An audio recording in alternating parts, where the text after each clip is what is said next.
Goodbye, my son. May you review Man of Steel one day and accomplish wonders.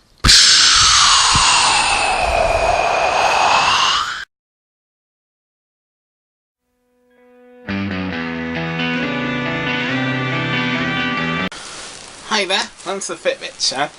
Now, a few weeks ago, I watched the film Man of Steel. And what did I think of it? I thought it was pretty good. Although, it did have some stupid moments to it. So today, I'm going to do my review on Man of Steel. Basically, Man of Steel starts off in, as it should do, in the planet Krypton. And, to be fair, it looked like a pretty cool world. You know, it had like flying creatures and spaceships and everything. It kind of reminded me of a bit of Avatar, except about the Smurfs on steroids. It was really cool. So, on Krypton, Russell Crowe and his wife have given birth to the first live child. First live birth, as it were. Because the rest of the Krypton babies are done like in the sort of Matrix-style storage thing. Which isn't too surprising, considering that Morpheus is in this film as well. Kind of wonder if he influenced that scene for some reason. Take the blue pill and all of Krypton will give birth to live babies. If you take the red pill, we get to give birth Matrix style. But anyway, when everything seems to be going well and they plan to send the baby off to Krypton, they're under attack by General Zod, who I have to admit is sort of one of the actors I was a bit iffy with. I mean, most of the acting was great, and he was good too, but there was something else which I thought was a bit off, like, there's a bit where he's actually saying, "I will find him," and the first two times it looks great, then the third time, it's almost like he's barking at his lines. I mean, did you really need to do that? And also, there's another scene where, in the final showdown between Superman and General Zod, where Superman's shooting down, or not shooting down, he's like, you know, going down, flying down to meet Zod, and Zod's galloping up a wall. I mean, the thing with galloping up a wall, unless you can do it very well, it looks stupid. It really does look stupid when you have someone galloping up walls or on ceilings, things like that. Like, same thing with X-Men Origins Wolverine. I mean, like, when Sabretooth was galloping up a wall, I mean, that just looked stupid to me. I mean, don't get, by the way, I do like X-Men Origins Wolverine, by the way, in case you want to know.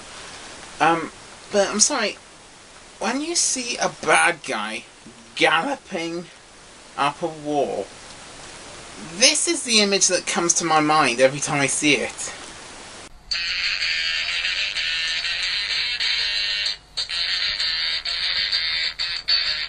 And what makes it even more confusing is that later it shows that he can fly. Just, why didn't he just do that? Why didn't he just shoot up and meet Superman? You know, like, I mean, that would have been a lot more cooler. I mean, that would have been a lot more, I would have been more plausible than just, you know, galloping like a dog, right? You know, it's just, But anyway, I digress. Basically, the General Zod attacks, and then he's put on trial for crimes. He's bashed to a black hole, but not without being encased by an ice dildo. Hear me correctly. General Zod and his people are encased in ice dildos and sent to a black hole. Yeah, you can sort of tell that the guy who directed 300 did this, don't you? I mean, like, for example, film 300, you can sort of sum it up in 3 words. This is morbid! Couldn't put it better myself. But anyway, I digress. Superman, or Clark Kent, or Kal-El, you know, he's got 3 names in this.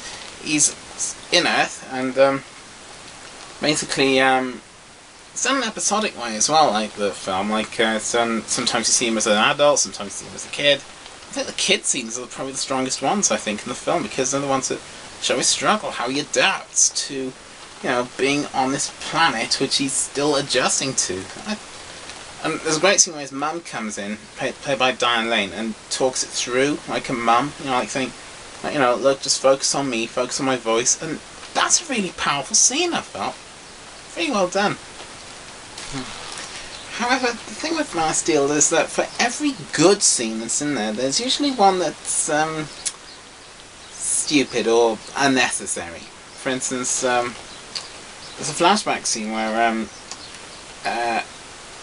Clark Kent, who's now an adult, and his mum and his dad, played by Kevin Costner in this, driving along towards a tornado.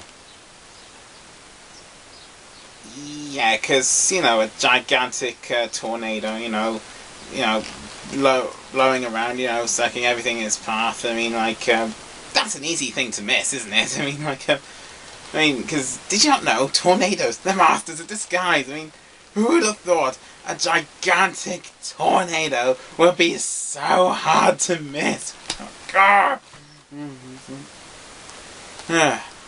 It's just, yeah, but how do you miss a tornado? I mean, I didn't have, a top hat and a trench coat and just blend it into the environment or something. How do you miss a tornado?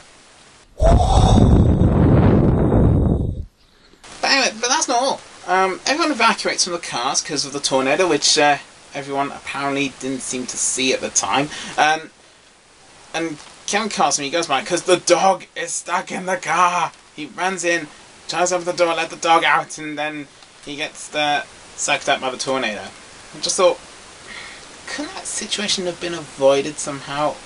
I mean, for instance, I think it could have been done a lot simpler without any casualties. I mean, imagine Kevin Costner, going up to the car, and opening the door, and then going, "Hey, Clark, can you do a whistle?" "Okay." See? That would have been so much easier. I mean, because 9 times out of 10, dogs respond to whistles. Don't believe me? I'll show you. Pip dot. Good girls.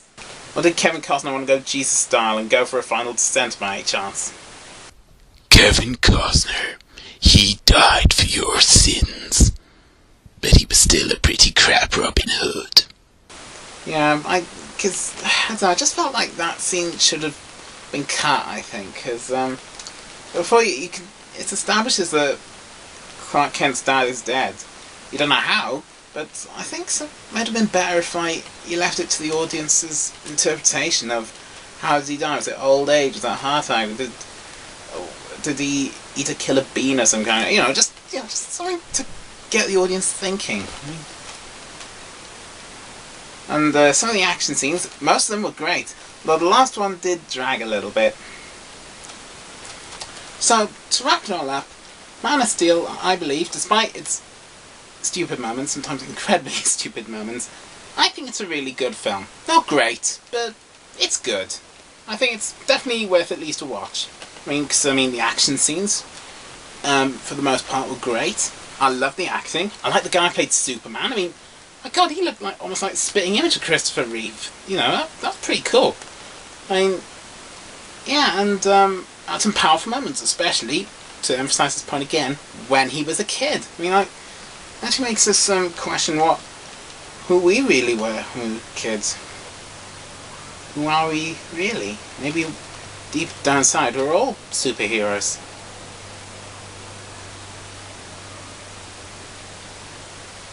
Excuse me a minute.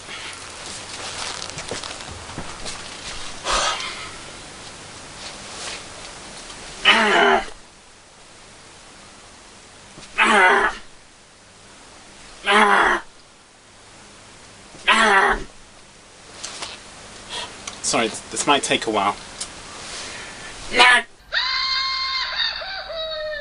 Yay! I'm super fit!